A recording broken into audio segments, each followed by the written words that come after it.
Tapos, lalagay na natin yung seasoning ng ating pancit canton. Ito pala cellphone ko, sorry. Hindi na tayo maglalagay dito guys ng kahit na anong pampalasa kasi ito lang, maalat na yan. Kaya enough na yan para sa kanyang pampalasa. So, mix lang tayo. Mix.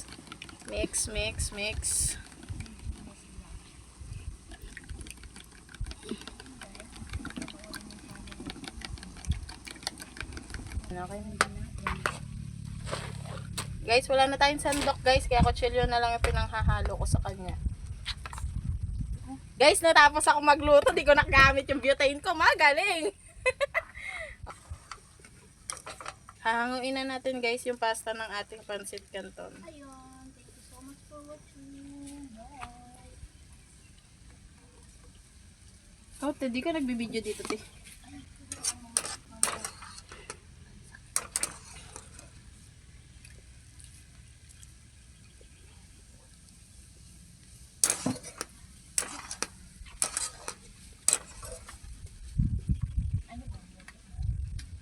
Ano siya, te? Parang burrito style. Burrito. And guys, naisalin ko na dito yung pasta ng pancit canton. Ngayon, mag-start na tayo magluto ng tinatawag nating... Ay, wag ka dyan. Baka masirap ka nila. Malalaglag.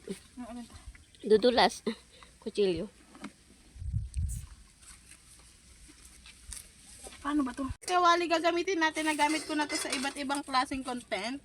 Hanapin nyo na lang. Madumi na yung kutsilyo natin guys. Init kasi.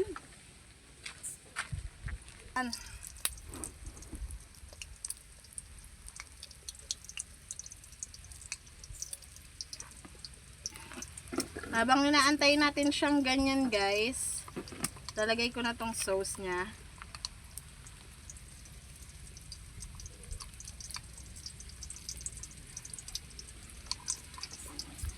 Tapos, halu-haluin na natin siya.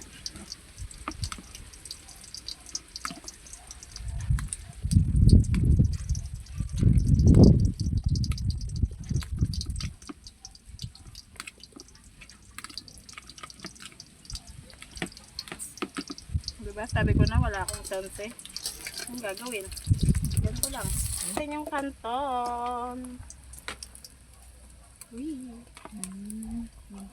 Nakita ko na nga sa YouTube yun. Guys, sunog na si itlog. Naamoy niya ba? Naamoy ko na siya guys. Tapos ilagay natin si cheese.